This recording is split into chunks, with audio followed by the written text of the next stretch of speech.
buscaremos en la palabra de Dios. En el Evangelio según San Lucas, capítulo 4, tomaremos las propias palabras que nuestro Salvador Jesucristo expresase como una enseñanza, como algo importante en la forma de adoración, en la forma de alabar a nuestro Dios, y que precisamente su Hijo nos enseña. Dice el versículo 22 al 24, vosotros adoráis lo que no sabéis, nosotros adoramos lo que sabemos, porque la salvación viene de los judíos. Mas la hora viene, y ahora es, cuando los verdaderos adoradores adorarán al Padre en espíritu y en verdad. Porque también el Padre, tales adoradores busca que le adoren. Dios es espíritu, y los que le adoran en espíritu y en verdad, es necesario que adoren. El tema que trataremos es acerca de la danza y el aplauso. Anteriormente, no tenía importancia en nuestra iglesia tratar este tema, dado que nuestra forma cultural fue dado por el Espíritu Santo a nuestro hermano Josué Mejía, primer director de nuestra iglesia cristiana interdenominacional. Junto con nuestro hermano Eliodoro Flores, suscribieron un documento en la Secretaría de Gobernación, donde se expresa la forma cultural, cómo nosotros alabamos a Dios. Todo esto fundamentado en las Sagradas Escrituras. Sin embargo, el tratar este tema de la danza y el aplauso, se hace necesario hacerlo, ya que en la actualidad se han levantado muchos grupos que hacen esto, aplaudir y danzar dentro de su forma cultural. Nuestro respeto hacia todas aquellas denominaciones que lo hacen, nuestro respeto hacia nuestros hermanos en la fe. Sin embargo, se siguen levantando grupos, y esto trae como consecuencia el que muchas personas, inclusive inconformes de su forma cultural, se acerquen a estos lugares diciendo, aquí sí podemos hacer esto. ¿Por qué en nuestra iglesia no lo hacemos?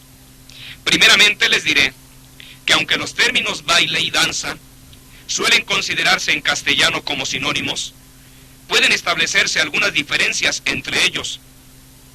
Para algunos autores clásicos, la palabra baile denota una forma de ejecución caracterizada por movimientos vivos, y la aplicaban a los bailes de la gente del pueblo, en contraste con la danza, ya que ésta se estableció desde los antiguos tiempos con movimientos pausados, con actitudes ceremoniosas y de cierta distinción que se ejecutaba en los salones aristocráticos.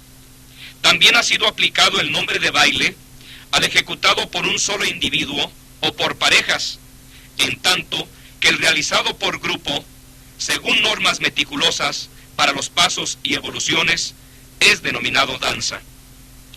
Podemos encontrar que la danza, específicamente hablando del pueblo hebreo, manifestaba una forma de regocijo, de alegría y de exaltación. Hay algunos que dicen que por qué en nuestra iglesia no danzamos si David lo hizo. Nuevamente repetiré que la danza para el pueblo hebreo significaba alegría y exaltación. Podemos encontrar no tan solo que David lo hizo, sino que Moisés, después de haber pasado el Mar Rojo, encontramos en las Sagradas Escrituras lo siguiente. En Éxodo capítulo 15, versículo 20 en adelante dice, y María, la profetisa, hermana de Aarón, tomó un pandero en su mano, y todas las mujeres salieron en pos de ella con panderos y danzas. Lógicamente, el pueblo se alegraba por haber visto el milagro de haber dividido el Mar Rojo en dos. Saltaban de alegría, se gozaban, y con ese regocijo dice que tomaban el pandero y danzaban. Repito, para el pueblo hebreo era sinónimo de alegría y exaltación, pero ellas no lo hicieron en el tabernáculo, en la tienda en donde estaba el arca de la alianza, no, sino que fuera en el campamento. María y aquellas mujeres hicieron esto. Pero vamos a encontrar otro ejemplo. Muchos hablan de David, y vamos a encontrar en el segundo libro de Samuel, capítulo 6, hablando precisamente de cuando David danzó. Dice la Biblia que el rey David hizo traer el arca de la alianza y estuvo en la casa de Obed Edom Eteo 3 meses. Y estando el arca en la casa de este hombre, dice la Biblia que bendijo Jehová a Obed Edom y a toda su casa. Dios bendice a este hombre y a su hogar. Y por este motivo, cuando se entera David de lo que Dios había hecho en la casa de este hombre Eteo, fue dado aviso al rey David diciendo: Jehová ha bendecido la casa de Obed Edom y todo lo que tiene a causa del arca de Dios. El solo motivo de que estuviera el arca en la casa de este hombre significaba bendición. Entonces David fue y llevó con alegría el arca de casa de Obed Edom a la ciudad de David. Es decir, el rey da órdenes de que se trasladase el arca, y cuando los que llevaban el arca de Dios habían dado 6 pasos, el rey David sacrificó un buey y un carnero engordado, y David danzaba con toda su fuerza delante de Jehová, y estaba David vestido con un efod de lino. Así David y toda la casa de Israel conducían el arca de Jehová con júbilo y sonido de trompetas. No tan solo para el rey David, sino para todo el pueblo. Era un motivo de júbilo y de alegría. Pero David danzó, no en el templo, vino a donde iba el arca, no dentro del tabernáculo, sino camino a donde iba el arca. Otro ejemplo que podemos encontrar en la Biblia acerca de la danza es cuando David da muerte a Goliat. Dice en el primer libro de Samuel, capítulo 18, versículo 6. David era un joven y Goliat era un guerrero que desafió a los ejércitos de Jehová. Pero Dios usó la vida de un joven y a través de él se dio muerte a este gigante Goliat. Y el pueblo, cuando este gigante fue muerto, dicen las escrituras, aconteció que cuando volvían ellos, cuando David volvió de matar al filisteo, salieron las mujeres de todas las ciudades de Israel, cantando y danzando. Para ellos era alegría que aquel hombre guerrero Goliat hubiese muerto. Desde luego, nadie podía enfrentarse a este hombre, y cuando llega David, manifestaron su alegría saltando y danzando. Porque la danza, decía al principio, era una expresión de alegría y de júbilo. Pero las mujeres no lo hicieron en el templo, ni tampoco lo hicieron en el tabernáculo.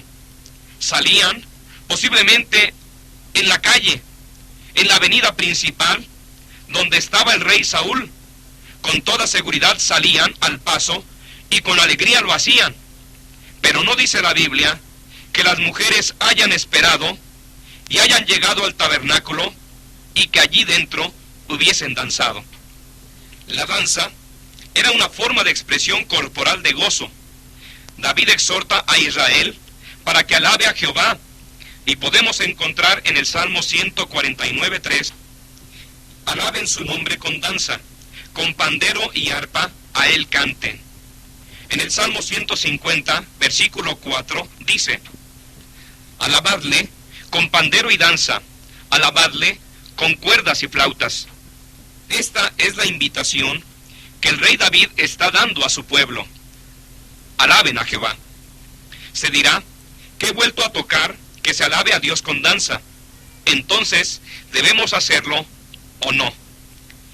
Y antes de que tú tomes una respuesta, lo más sencillo es explicar los lugares de adoración religiosa en el Antiguo Testamento. Cuando no había la tienda o el tabernáculo, la forma en que el pueblo adoraba y alababa a Jehová era a través de altares que estaban al aire libre.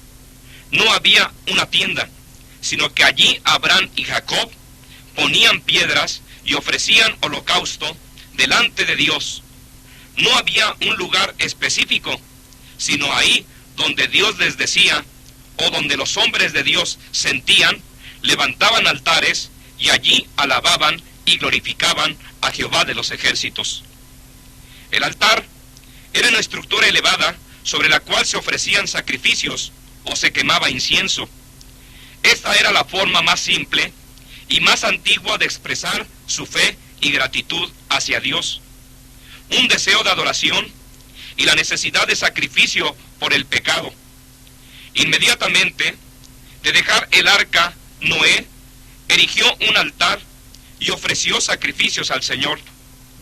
Este acto era aceptable para el Señor y dio como resultado una promesa divina de bendición para el mundo a través de los tiempos. Desde el tiempo de Noé, hombres piadosos continuaron edificando altares de adoración. Abraham erigía diferentes altares en donde permanecía. Jacob fue un edificador de altares. Moisés, Josué, David, Samuel y otros creyentes de la antigüedad construyeron altares de sacrificio o en conmemoración de grandes acontecimientos. Pero ahora veamos que después del altar, Dios, observando el deseo de su pueblo que tenía de adorarle, le dio órdenes de edificar un tabernáculo.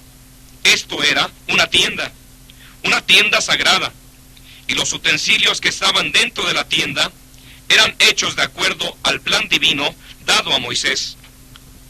El altar aprobado en revelación divina debía satisfacer las necesidades de la nación para el sacrificio y la adoración. El tabernáculo mismo estaba dividido en dos partes, el lugar santo y el lugar santísimo que estaba al fondo de la tienda.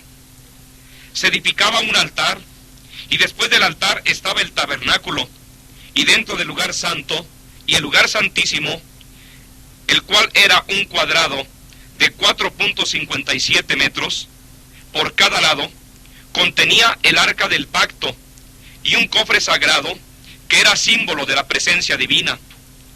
Una cortina o velo de un material de tejido fino dividía las dos secciones.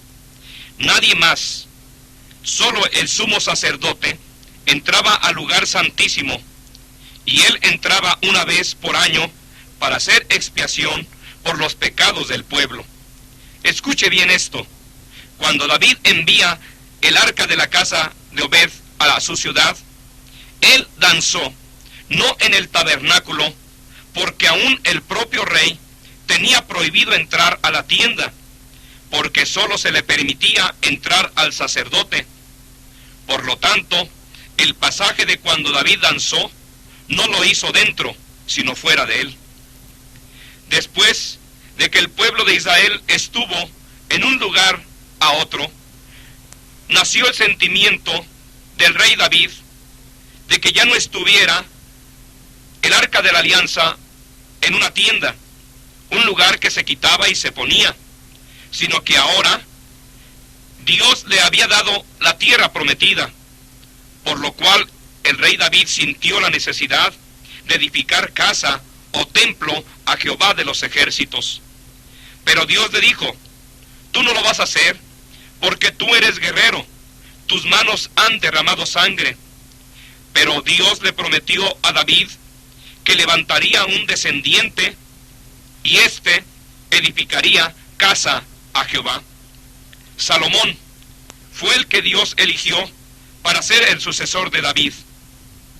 Nos daremos cuenta que en este templo que fue edificado de manera permanente, ya no era una tienda. Sus muros eran preciosos, revestidos con oro, y aun cuando Dios dio la orden de que se iniciase la obra, no era permitido que el ruido del martillo se escuchase cuando se construía la obra del templo. Esto significa que el templo fue la primera construcción prefabricada con una exactitud matemática. ¿Y sabe por qué exactitud? Porque Dios es exacto en todas las cosas que Él hace. Él dio las medidas y dijo de qué forma se debía edificar su santuario. Y después de que fue edificado, podemos encontrar aspectos importantes. Primero, el atrio de los gentiles. En la parte de abajo encontramos el atrio, cuya gran superficie plana rodeaba al santuario, y sus atrios exteriores era accesible al pueblo no judío. Todos los turistas o extranjeros que llegaban, no les era permitido entrar a los atrios, sino aquellos que tenían un atrio o patio especial. Después venía el recinto sagrado, el Zorej, pared baja que rodeaba al templo. Formaba un cercado sagrado, más allá del cual ningún gentil podía pasar bajo pena de muerte. Si una persona no judía entraba, era muerta. Las gradas de las escaleras subían 2.7 metros hasta la parte del otro atrio, superficie plana situada en las bases de las paredes. Después venía el atrio de las mujeres. Dentro de los cuartos que había entre las paredes, las gradas de las escaleras subían otros 3.43 metros hasta el atrio de las mujeres, el cual estaba rodeado por un balcón. En este atrio permanecían las mujeres judías. Cada grupo tenía su patio. No les era permitido a las mujeres pasarse al atrio de los hombres, ni a los hombres al atrio de los sacerdotes. Había diferentes niveles: atrio de los gentiles, recinto sagrado, atrio de las mujeres, atrio de los hombres, y cerca de lo que era el templo estaba el atrio de los sacerdotes. Y en la parte superior estaba el santuario, y a su vez el santuario estaba dividido. La primera parte, después de las escaleras, allí subía el sacerdote y ofrecía sacrificios, el cual era el lugar santo. Pero ese lugar santo estaba dividido hacia lo profundo por un velo. Detrás del velo se le conocía como el lugar santísimo, y solamente el sacerdote tenía acceso a él una vez al año. Cuando Cristo murió en la cruz, dice la Biblia que el velo del templo se rasgó. Ahora nosotros, los que hemos aceptado a Cristo como único y suficiente Salvador, somos sacerdotes de Dios. Ahora, el tiempo ha cambiado. Ya no es necesario que un hombre se presente una vez al año, sino que todos aquellos que quieren adorar a Jehová pueden venir y adorarle en su santuario. Démosle gracias a Dios, que gracias al sacrificio de Jesucristo, usted y yo podemos venir hasta su altar para adorarle. En ningún momento la Biblia nos habla que adentro del santuario, adentro del lugar santo, los sacerdotes hayan danzado, mucho menos hayan palmeado. Los ejemplos que hemos oído siempre fueron afuera del tabernáculo, afuera del templo. Ante lo antes expuesto, quisiera recalcar 3 aspectos. Primero, solo se utilizaba la danza para celebrar fiestas nacionales, tal como lo encontramos en Éxodo capítulo 15, versículos 20 y 21. Segundo, para recibir a los héroes, como lo encontramos en Jueces capítulo 11, versículo 34, y Primero de Samuel capítulo 18, versículo 6. 3. Para manifestar regocijo por alguna bendición especial, tal como lo registra el segundo libro de Samuel, capítulo 6, versículo 14, en Jueces, capítulo 31, versículo 4, Lucas, capítulo 15, versículo 25. Es prudente señalar que la danza judía no se celebraba en las sinagogas o el templo. Las sinagogas eran exclusivamente para la lectura y el estudio de las Sagradas Escrituras y para la oración, tal como lo registra el Evangelio según San Lucas capítulo 4, versículos 16 al 21.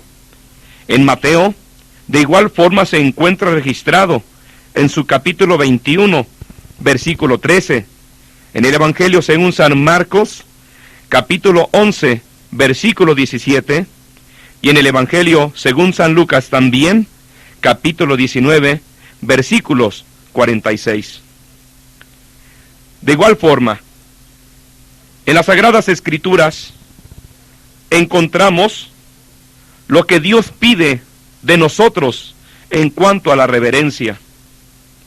Encontramos que el profeta Moisés escribe en el libro de Éxodo capítulo 3, versículo 5, y dijo: no te acerques, quita tu calzado de tus pies, porque el lugar en que tú estás, tierra santa es. De igual forma, Josué en su capítulo 5, versículo 15 registra: y el príncipe del ejército de Jehová respondió a Josué: quita el calzado de tus pies, porque el lugar donde estás es santo. Y Josué así lo hizo. En el Salmo capítulo 4, versículo 4 dice: temblad y no pequéis, meditad en vuestro corazón, estando en vuestra cama, y callad. De igual forma el Salmo capítulo 33, versículo 8 dice: tema a Jehová toda la tierra, teman delante de él todos los habitantes del mundo. ¿Qué significa lo que pide Dios de nosotros? No miedo, sino reverencia. Reverencia hacia el Todopoderoso, hacia el Creador de los cielos y de la tierra. Por esta razón, el rey David, en su Salmo 89:7 dice: Dios, temible en la gran congregación de los santos, y formidable sobre todos cuantos están alrededor de él. ¿Cuántos versículos habla la Biblia acerca de la reverencia? Existe un pasaje conocido por todos nosotros. En Levítico, capítulo 19, versículo 30, nuestro Dios nos dice: mi santuario tendréis en reverencia, yo Jehová. Escuchó bien: mi santuario tendréis en reverencia, yo Jehová. Y un texto que todos conocemos, en Habacuc 2:20, mas Jehová está en su santo templo, calle delante de él toda la tierra. ¿Cuántos versículos, no tan solo en el Antiguo Testamento, sino también en el Nuevo? Pero recordemos lo que está en Eclesiastés capítulo 5, versículo 1. Cuando fueres a la casa de Dios, guarda tu pie, y acércate más para oír que para ofrecer el sacrificio de los necios, porque no saben que hacen mal. Encontramos que nuestro Maestro, nuestro Salvador Jesucristo, en el Evangelio según San Juan capítulo 2, versículo 16, dijo a los que vendían palomas: quitad de aquí esto, y no hagáis de la casa de mi Padre casa de mercado. Hay grupos que se están levantando, y el lugar en donde se reúnen no son templos, no son santuarios. Hay grupos que se reúnen en lo que ellos mismos le han llamado salones o auditorios. Hay grupos que no se llaman iglesias, se llaman asociaciones civiles. Por lo tanto, si ellos no tienen templo, sino salones o auditorio, y si ellos no son iglesias, sino asociaciones civiles, si ellos quieren danzar, que dancen; si ellos quieren palmear, que palmeen; si ellos quieren gritar, que grite. Pero nosotros estamos en el santuario, estamos en la casa de Dios. Para nosotros el santuario no es un salón, para nosotros no es un auditorio, para nosotros el lugar en el cual nos reunimos es casa de Dios y puerta del cielo. Hay muchos que cuestionan el hecho que si Dios puede habitar en casa hecha por manos de hombre. Recordemos lo que dice el primer libro de Reyes, capítulo 6, versículo 12. Con relación a esta casa que tú edificas, le dijo Jehová a Salomón, si anduvieres en mis estatutos, e hicieres mis decretos, y guardares todos mis mandamientos, andando en ellos, yo cumpliré contigo mi palabra que hablé a David tu padre, y habitaré en ella, en medio de los hijos de Israel, y no dejaré a mi pueblo Israel. Ante esta promesa, el rey Salomón se dio a la tarea de construir casa a Jehová. Y recordamos lo que él dijo una vez que fue dedicado el templo. Pero, ¿es verdad que Dios morará sobre la tierra?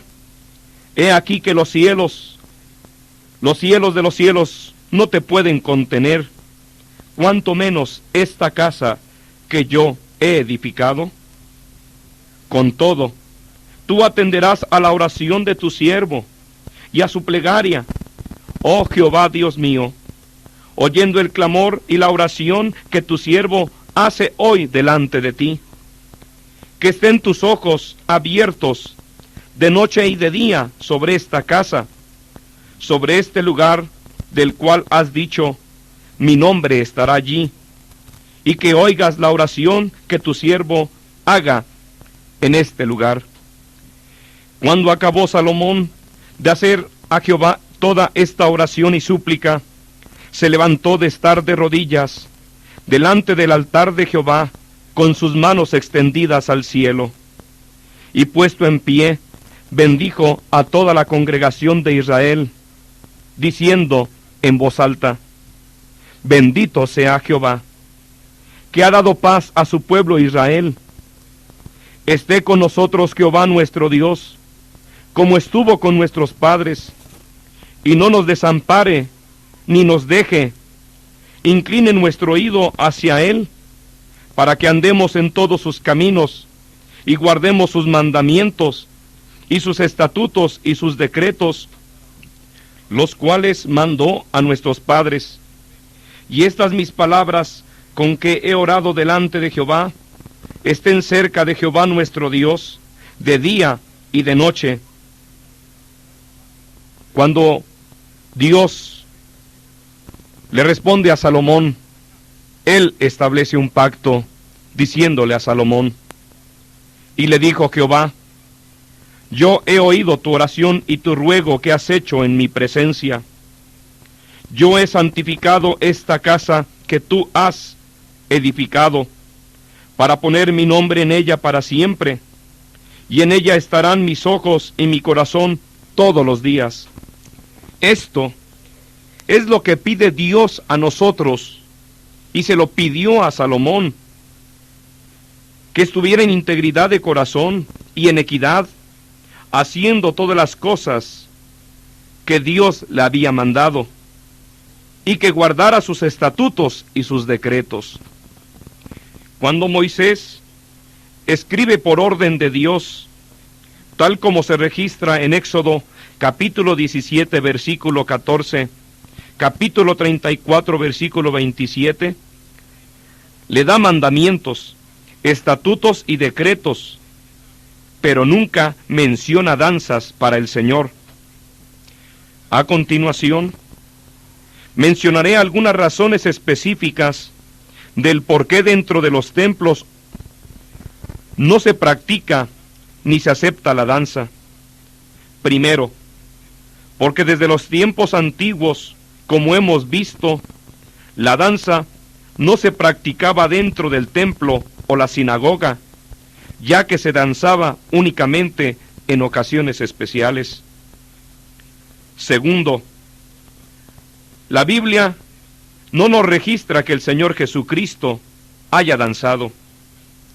Tercero, el mismo Salvador Jesucristo mostró con su ejemplo que el templo y la sinagoga son para la lectura y estudio de las Sagradas Escrituras y para la oración, tal como se registra en el Evangelio según San Lucas capítulo 4, versículos 16 al 21, y Mateo capítulo 21, versículo 13. Cuarto, el mismo creador del universo enmarcó que la adoración debe ser en espíritu y en verdad, y no en la carne. Quinto, en el Nuevo Testamento nunca se menciona que alguno de los apóstoles danzara, o algún cristiano siquiera, ni aun en las bendiciones más poderosas, como lo fue el día de Pentecostés. Observa el Nuevo Testamento, observa la adoración en el libro de Apocalipsis, y te darás cuenta que esa forma poderosa enmarcaba siempre y enmarca la sencillez del corazón. La doctrina y la forma de alabar a Dios de la iglesia cristiana interdenominacional no nos fueron reveladas por carne ni sangre, ni fue copiado de algún movimiento, sino como lo expresara el siervo de Dios, nuestro hermano Josué Mejía Hernández. Las enseñanzas que tenemos las recibí directamente del Padre. Por esta razón, el documento que se encuentra en la Secretaría de Gobernación dice: estamos ceñidos a la pureza y sencillez del cristianismo primitivo. No usamos dogmas ni liturgias ceremoniales, solamente echamos mano de los siguientes medios de gracia que están a nuestro alcance para el culto y la alabanza a Dios. Primero, la lectura reverente de la Biblia. Segundo, melodías espirituales expresadas por medio del canto sincero. Y por último, la oración ferviente elevada a Dios. También usamos el testimonio espontáneo, manifestando así nuestra gratitud. Esta es nuestra forma cultural, una forma basada en las Sagradas Escrituras. Pero si retomamos que el lugar en el que estamos es santo, porque allí habita el 3 veces santo, el Padre, el Hijo, el Espíritu Santo, observaremos el por qué constantemente se pide a la iglesia, a los niños, a los jóvenes, a los adultos, a la congregación, que respetemos la casa de Dios. Por eso constantemente se pide que salgamos del templo con reverencia. Por esta razón nosotros no danzamos ni palmeamos. Y si bien a los niños se les permite palmear en algunos cantos, es porque todavía están en un momento especial de formación, porque aún en la propia escuela se les enseña a hacer trabajos con las manos. Pero, querido amigo y hermano, resurge una pregunta. Yo también tengo mis manos, pero ¿sabes para qué nuestro Dios pide nuestras manos?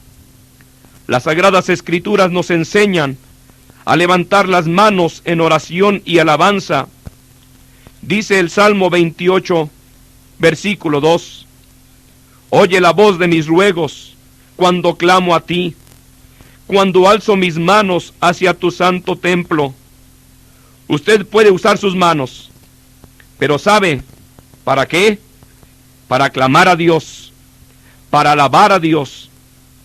Por eso cuando el siervo de Dios o el hermano que dirige le pide que levante sus manos, hágalo, porque con esto está usted glorificando a Dios. En vez de palmear, levante sus manos y clame al que todo lo puede. El Salmo 63:4 dice: así te bendeciré en tu vida, en tu nombre alzaré mis manos. El Salmo 134:2: alzad vuestras manos al santuario y bendecid a Jehová. Y si todavía quedara duda, nosotros no estamos bajo la ley, sino bajo la gracia. En el Nuevo Testamento se nos enseña que los apóstoles subieron al templo a orar y adorar. Nos dice en el Evangelio según San Lucas capítulo 24, versículos 52 y 53. Ellos, después de haberle adorado, volvieron a Jerusalén con gran gozo, y estaban siempre en el templo, alabando y bendiciendo a Dios. La alabanza cristiana es la expresión espiritual de la adoración, glorificación, con palabras a Dios en el nombre de nuestro Señor Jesucristo, celebrándolo, tributándole culto. Por esto, cuando hablamos de adorar, significa, como dice el diccionario, viene de ad, hacia, cerca, en, y orar significa hablar, reverenciar y honrar a Dios con el culto religioso. También es amar a lo sumo. Adorar es, pues, la expresión del amor de Dios en su más alto nivel, en la conciencia de vivir por Él, buscando agradarle en comunión. En el Evangelio según San Marcos, capítulo 14, versículo 26, después de la Santa Cena, en momento tan solemne de comunión con sus discípulos, cantó el himno.